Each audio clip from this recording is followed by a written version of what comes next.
Penny, thank you for that introduction. Steve, it's great to see you, and thank you, everybody from PRA Group, for helping sponsor this lunch. This is old home week for me. Barry, it is always great to see you. I want to commend you and all of the chamber. Candidly, I probably wouldn't be standing here today as now senior senator, which seems a little weird. Unlike what he called me 2 years ago, senior citizen, which I'm also falling into that category. But without the support of the chamber, we have done so many things together over the years. I still believe, because of your all in it together for Virginia back in 2004, when we had to grapple with some of the fiscal issues, it really was the chamber that helped build that bipartisan coalition that kept Virginia moving ahead. So kudos to all of you. Penny mentioned this new responsibility I have, which I didn't know I was going to have at 8 o'clock last night. It's going to be challenging. We live in an extraordinarily dangerous world. And with the new administration, it's going to be doubly challenging, particularly in terms of intelligence. We keep our eye on how we keep America strong, secure, in a world that's, from cyber to physical threats to terrorist threats, is only going to get more challenging. And the good news is, unlike many of the other committees, because we meet in a secure location, for the most part, everybody takes off their Democrat and Republican hats when they walk into Senate Intel. So, working with my good friend Richard Burr, I think we'll be able to do good work. And for Virginia-centric, since we have so much of the intelligence community located here, I think it'll be good news. What a difference a week makes. And I have to say, regardless of who you voted for, I think one of the things that we all should be proud of is how well Tim Kaine performed as our vice presidential candidate.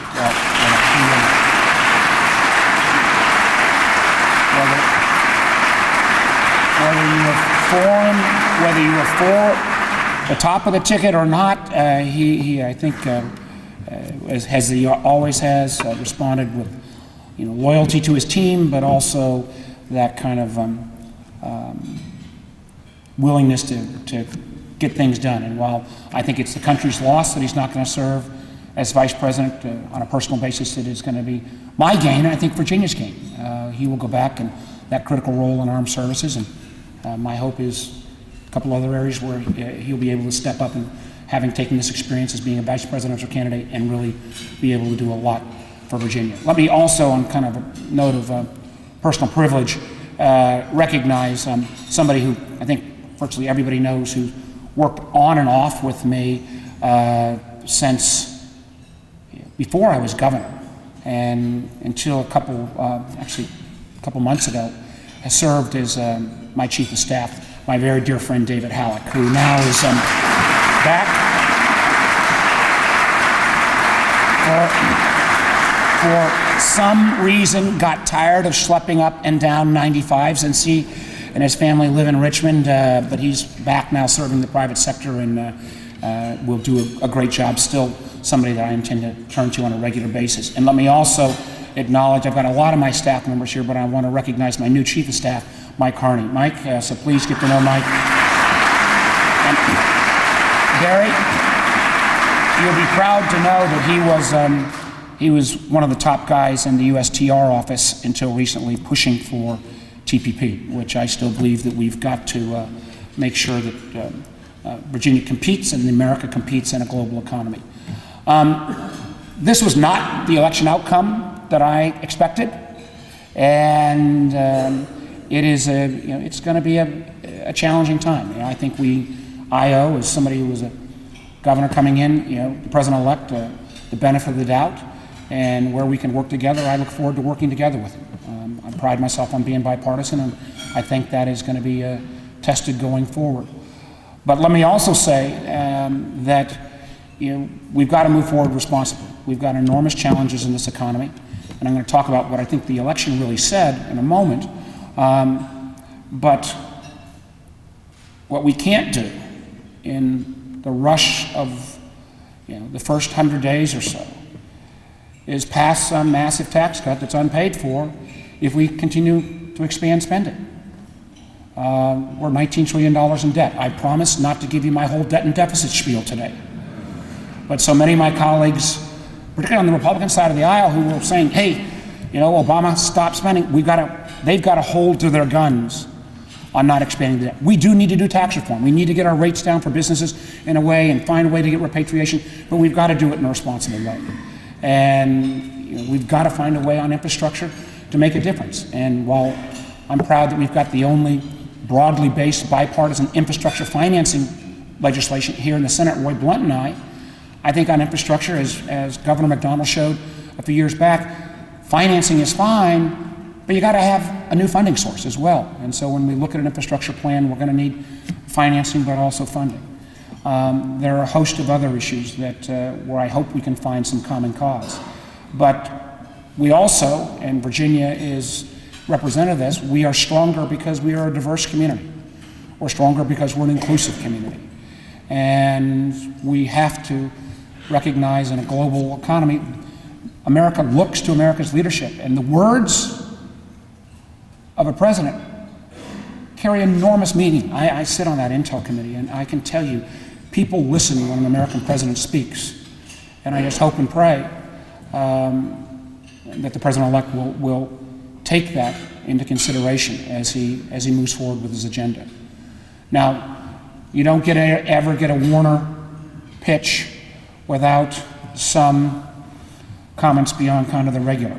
And let me give you in 8 to 10 minutes, I will get out of here, we've got other members speaking. But my take on this election. There's lots of what Hillary should have done here, this and that. Candidly, I think this election was a rejection or repudiation, frankly, not just of the Democrats, but also of the establishment Republicans.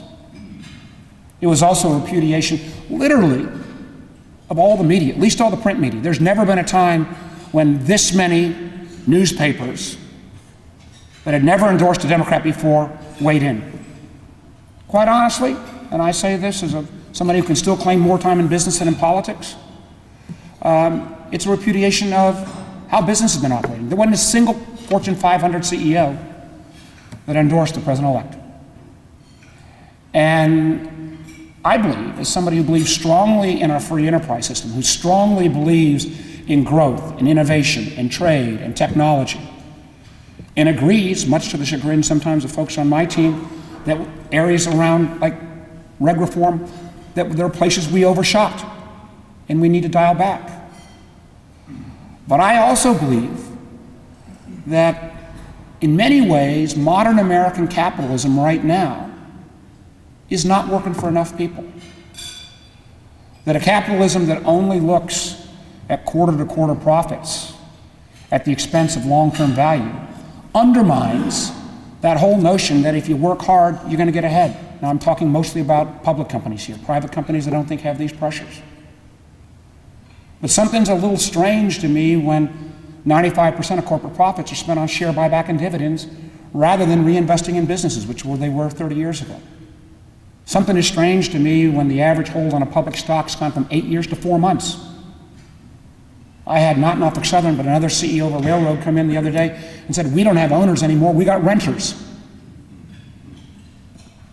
And they're spending CapEx dollars that should be spent on their infrastructure on share buybacks at this point. Now, I think there's 4 areas that I intend to be working on beyond all the kind of normal. And I would welcome comment, criticism, and those who'd like to help in all 4 of these areas. First, you've heard me give pitches before about changing nature of the workforce. Nobody's going to work the way my dad did for the same company for 40 years. I got really interested in the last couple of years about the so-called gig economy. Gig economy is sexy and new, and it's Uber and Airbnb and Lyft and so forth, but it's still small. What's not small, and I didn't really appreciate this until the last year and a half, is literally 1/3 of the American workforce today is in some form of contingent work. They're not working full-time, long-term, and in a traditional firm. They're independent contractors, they've got 2 part-time jobs, they're putting together, think about most of our kids, they don't work one place, they work 3 or 4 places at once. And yet we set up a social insurance program back in the 1930s and 40s that was entirely based on the premise you're going to work at the same firm for 20 years. So we need to meet the workforce. We're not going to go back to the 20th century workforce as much as some want. We've got to meet the workforce where it's at. We need a portable benefit system. That from that first dollar you make, some portion of that attaches to you and travels with you as you move from job to job. And who manages that and what the split is, whether it's business or unions, chances are it probably shouldn't be government. But we ought to be thinking about that to make sure that we don't have that kind of income insecurity that so many Americans have, first. Second, if you accept the premise that people are moving from job to job as quickly as they are, there really is no economic incentive, and particularly if you're a public that's trying to only manage the next quarter's returns, there's really no incentive for you to do any kind of workforce training for people below, pick your number, $50,000 or $60,000 in income. So a whole group of Americans who used to have a path up don't have that path anymore.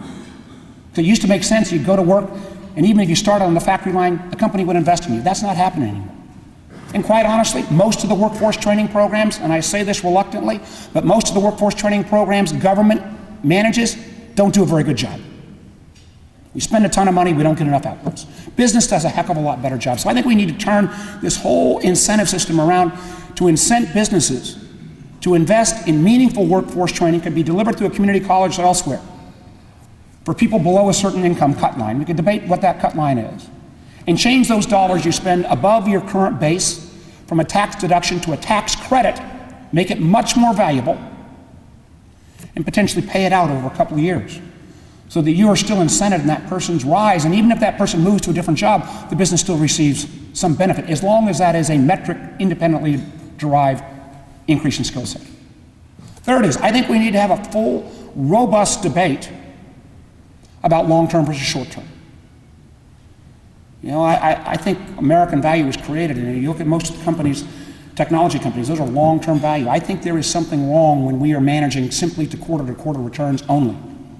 The number of CEOs and board members that come in and talk to me in the last year as I've gone on this journey, stunning what they're saying that we are doing, and oftentimes the first thing that's disposable is that human capital. So how do we allow that? Differential capital gains rate on a longer term hold might be one way. NASDAQ is looking at actually additional voting powers for shares held beyond a certain period of time. I don't know if that makes sense, but it ought to be debated. I think there is appropriate role for share buybacks, but maybe if you do share buybacks, there ought to be some additional disclosure or some sharing of value with the employees as well. But I think we need a fulsome debate about how we can get business investment back towards a longer term cycle. And the last bucket is one that government candidly shouldn't be involved in, but there are a whole host of groups post-2008 recession that have been trying to kind of discern what are the attributes of a responsible business. So you've got Mike Bloomberg, who's put together a whole effort that's called the SASB, which is kind of a different reporting index. There's a whole concept that Virginia legislature passed a few years ago called a B Corp, a good housekeeping seal of approval for certain corporate behavior. There's a whole series of companies like Costco and Container Store and Whole Foods who are part of a group called conscientious capitalism. I think those groups ought to come together and have some common definition that then investors could use as a guide. They don't have to use it if they don't want to. This is, Dave, a free market. But also, I bet at the end of the day, particularly millennials, they're going to vote with their dollars in terms of companies that have that little more level of responsibility. And that kind of attribute, short of some kind of overly regulatory scheme, might get us back a little bit on how we can make capitalism work for a broader group of people. Because I do think the president-elect's promises in terms of, and his ability to deliver, that's going to be a real challenge. And the anger and frustration that we saw in this election, and if it hadn't been this president-elect, with this same kind of drain the swamp mentality, if he hadn't said some of the things, might have won by a much larger margin. So I think it's incumbent upon all of us, whether we're in public service or whether we are in the private sector serving, that we get this right. I believe strongly in this free enterprise system. But if we don't make it so that everybody feels they got that fair shot, then what we saw take place a week ago could take place in a much more dramatic fashion. And the choices that are being offered by kind of conventional political think in both parties, I don't think are going to get us there. So I thank you again, all my friends at the Chamber, for your friendship and collaboration over the years.